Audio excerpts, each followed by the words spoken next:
Video की शुरुआत में हम देखते हैं कि रेन और फुरोहाशी फिजिकल ट्रेनिंग करने लगते हैं, जहाँ पर सभी लोगों को ये पता होता है कि काफका जरूर सबको यकीन दिला पाएगा कि वो एक इंसान है। और थर्ड डिवीजन से मीना आशिनो को मेन एचक्यू में बुलाया गया था। पर हम तब देखते हैं कि आशिनो के साथ एचक्यू के ऑफिसर का बर्ताव ज्यादा कुछ ठीक नहीं होता। दूसरी तरफ काफका अपने असली काइजू पावर को एक्टिवेट करता है और उस समय उसकी बॉडी उसके कंट्रोल में नहीं होती। वो तब अपने पावर से जनरल शिनोमिया पर अटैक कर देता है और अटैक करते वक्त वो अपने शरीर के बारे में भी नहीं सुनता कि उसकी बॉडी के साथ क्या हो रहा है, क्योंकि उसे पता था कि वो वापस हील हो सकता है। काफका तब अपने पूरे स्ट्रेंथ से जनरल पर वार कर देता है और उससे तब जनरल भी बहुत ज्यादा घायल होता है। इसके बावजूद कि उसके पास काजू नंबर 2 की शील्ड थी, उसे तब पता होता है कि अगर वो काजू नंबर 8 से किसी नॉर्मल काजू की तरह लड़ेगा तब वो वैसे ही मारा जाएगा। वो तब काफका के सीने पर एक पावरफुल अटैक करता है और अब वो वही जगह होती है जहाँ पर उसका कोर था। उस अटैक से तब उसकी बॉडी बहुत दूर जाके करती है, पर जनरल तब देखता है कि काफका के सीने में उसका कोर नहीं है। पर तभी जनरल के पीछे से काफका का कोर आ जाता है और उस कोर से तब उसकी बॉडी रीजनरेट हो जाती है। उन लोगों के बीच में तब बहुत घमासान लड़ाई छिड़ जाती है। ऐसे तब वो एरिया तबाह होने लगता है। वहाँ के ऑफिसर तब उन्हें देखने लगता है और शिनोमिया तब काफका के पावर्स को देखकर बहुत ही ज्यादा हैरान होता है। एक ऑफिसर तब बताता है कि जनरल को अगर काजू नंबर 8 को मारना होता तब वो उसे तभी मार देता जब वो एक इंसान था। उनकी लड़ाई को देखकर ये लगता है कि जनरल अभी काजू नंबर 8 के असली पावर को देखना चाहते हैं। शिनोमिया तब समझ जाती है कि उसके डैड काफका को एक और चांस दे रहे हैं ताकि वो खुद को इंसान प्रूव कर सके। पर वहाँ पे इंसान होने के बारे में तो छोड़ो, काफका एक असली काजू की तरह ही बर्ताव कर रहा था। काफका तब अपने एक वार से जनरल को बहुत ज्यादा घायल कर देता है और उसे देखकर सभी ऑफिसर्स हैरान होते हैं। उनमें तब बहुत ही ज्यादा घमासान लड़ाई होने लगती है और यहाँ तक कि जनरल के अटैक का भी अब काफका पर कोई असर नहीं होता और वो जनरल को बराबर की टक्कर देने लगता है, यहाँ तक कि वो उस पर भारी पड़ने लगता है। काजू के बॉडी के अंदर से काफका ये असर रोकने की कोशिश करने लगता है, पर अब सब कुछ ही उसके कंट्रोल से बाहर निकल चुका था। काजू तब जनरल को पकड़ लेता है और उससे बार बार जमीन पर पटकने लगता है। ऐसे तब जनरल बहुत ही ज्यादा घायल हो जाता है। काफका तब अंदर से यह सब बंद करने की कोशिश करने लगता है, क्योंकि ऐसे तो वो जनरल को ही मार देगा। ऊपर से शिनोमिया उन्हें देख रही थी, जो तब ये फैसला नहीं कर पाती कि काफका उनके लिए कोई खतरा है कि नहीं, क्योंकि एक तरफ वो उसके डैड से लड़ रहा था, दूसरी तरफ काफका ने उसे बहुत बार काजू होके बचाया भी था, इसलिए वो उसे इंसान भी सोच रही थी। दूसरी तरफ काजू के अंदर काफका उस काजू के पकड़ से छूटने की कोशिश करने लगता है, पर तभी वो काजू काफका के असली शरीर को ही खा लेता है।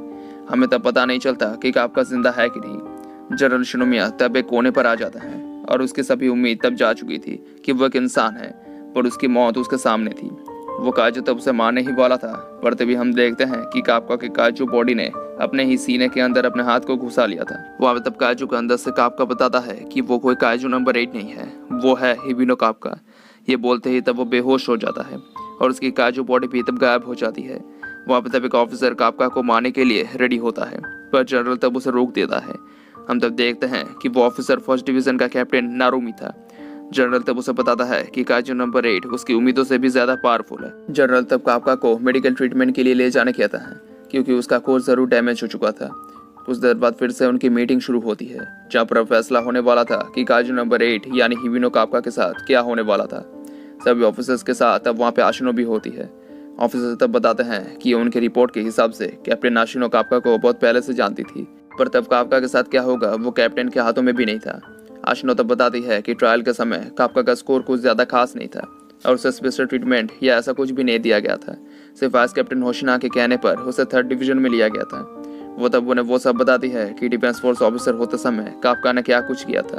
काजू को मारते समय उसने ही काजू के कोर को ढूंढा था। उसने आज तक बहुत ही ज्यादा बार ऑफिसर्स को बचाया है और आखिरी वक्त पर अपने जान की परवाह ना करते हुए उसने काजू नंबर 10 के बनाए हुए बॉम्ब से सभी को बचाया था। सभी ऑफिसर्स तब बताते हैं कि सभी की जान बचाने के बाद भी उसने ज्यादा कुछ बड़ा काम नहीं किया है। वो ये सब इसलिए कर पाया क्योंकि उसके पास उसकी काजू पावर्स थी। आशिनो भी तब उनके बातों से सहमत होती है। आशिनो तब अपने बयान को चालू रखती है और बताती है कि डिफेंस फोर्स में घुसते समय काफका की कॉम्बैट पास 0% थी। वो एग्जाम को एक बैकअप के तौर पर पास कर सका था। काफका लगातार 12 बार डिफेंस फोर्स के एग्जाम में फेल हो चुका था और इस वजह से उसकी उम्र भी सभी ऑफिसर से ज्यादा है, पर इन सब के बावजूद भी उसने हार नहीं मानी। भले ही उसकी कॉम्बैट पास 0% थी, भले ही वो काजू में बदल गया था, पर बार बार हार मानने के बावजूद भी वो हार नहीं माना।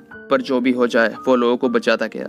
सभी लोगों में से हिबिनो काफका को हार मानना पसंद नहीं है। हम तब देखते हैं कि पहले भी काफका वैसा ही था जैसा वो आज है। वो हर वक्त सबको बचाने के बारे में ही सोचता था। आशिनो तब बताती है कि जो भी हो जाए उसे काफका पर पूरा भरोसा है। उसके बातों को सुनकर तब ऑफिसर्स भड़क जाते हैं, क्योंकि काजू होने के बाद भी आशिनो को काफका पर पूरा भरोसा था। जनरल शिनोमिया तब कैप्टन आशिनो का शुक्रिया अदा करते हैं और उसे वहां से अपने पोस्ट पर भेज देते हैं। सभी ऑफिसर्स तब जनरल शिनोमिया के ऑर्डर का इंतजार करने लगते हैं कि वो लोग काफका का क्या करें। दूसरी तरफ काफका एक जगह पर मेडिकल ट्रीटमेंट लेने लगता है, जहाँ पर काफका सोचने लगता है कि वो बहुत कम उम्र से ही खुद को कोसते आ रहा है क्योंकि वो कुछ भी करने के लायक नहीं है। वो बहुत कम उम्र से ही काजू से नफरत करता था और उन्हीं काजू में जब वो पूरी तरीके से बदल गया तब उसे खुद को ही मारने का फैसला किया। थोड़ी देर बाद हम देखते हैं कि काफका की आंख एक बेड पर खुलती है और उसके पास तब जनरल शिनोमिया बैठा हुआ था। वहाँ पर तब काफका इस चीज से नाराज था कि काजू बनने के बाद उसने जनरल को कितना चोट पहुंचाया था। उन्हें तो तब शिनोमिया भी देख रही थी। अगर तब जनरल को कुछ हो जाता तब वो शिनोमिया को क्या कहता। वो तब जनरल से पूछता है कि अगर वो ठीक है तो क्या इसका मतलब कि वो एक इंसान है। जनरल शिनोमिया तब बताता है कि उसका दिल एक इंसान का दिल है। काउंसिल ने यह फैसला किया है कि हिबिनो काफका एक काजू है, पर वो अभी उसे कोई खतरा नहीं मानते। हम तब मीटिंग के समय को देखते हैं जब पर जनरल बताता है कि वो लोग हिबिनो काफका के इस्तेमाल बैटल में कर सकते हैं, पर उसे सुनकर तब बाकी ऑफिसर्स राजी नहीं होते क्योंकि वो एक जिंदा काजू को इस्तेमाल नहीं कर सकते थे। जनरल तब कहता है कि काजू को मार के उससे हथियार बनाने से अच्छा कि वो लोग उसे ही इस्तेमाल करें। अभी की हालत को देखकर उन्हें हर वो कोशिश करनी चाहिए इससे उन्हें ज्यादा पावर मिले। क्या वो लोग काजू नंबर 6 के साथ लड़ाई को भूल गए थे? इसमें हजारों ऑफिसर्स के साथ साथ 3 कैप्टन मारे गए थे और उसी लड़ाई में उसकी बीवी भी मारी गई थी। उन्हें अब ज्यादा से ज्यादा पावर चाहिए, पर जनरल के बातों से तब भी कुछ ऑफिसर सहमत नहीं थे। प्रेजेंट में जनरल काफका को बताता है कि उसे अपने आप को किसी लायक दिखाना होगा अगर वो जिंदा रहना चाहता है। तो काफका तब उनसे राजी होता है और बताता है कि वो खुद को साबित करेगा कि वो हर चीज के लायक है। कुछ देर बाद आशिनो के पास ये मैसेज चला जाता है कि काफका को मारने का फैसला तब के लिए बंद कर दिया गया है। उस मैसेज को देखकर तब वो बहुत ज्यादा खुश होती है। आशिनो तब ये मैसेज सबको भेज देती है। उसे देखकर तब सभी लोग बहुत ज्यादा खुश होते हैं। हिरेनो को तब पहले से ही यकीन होता है कि काफका जरूर वापस लौट आएगा। होशना भी तब इस चीज को सुनकर बहुत खुश होता है, पर उसके कंधों पर अब एक बड़ी जिम्मेदारी आने वाली थी। दूसरी तरफ हम एक जगह पर काजू नंबर 9 को देखते हैं जो कुछ प्लान बना लेता है और उसके पास उसकी तरह और एक काजू भी होता है। और इसके साथ ही वीडियो खत्म हो जाता है। Thank you for watching.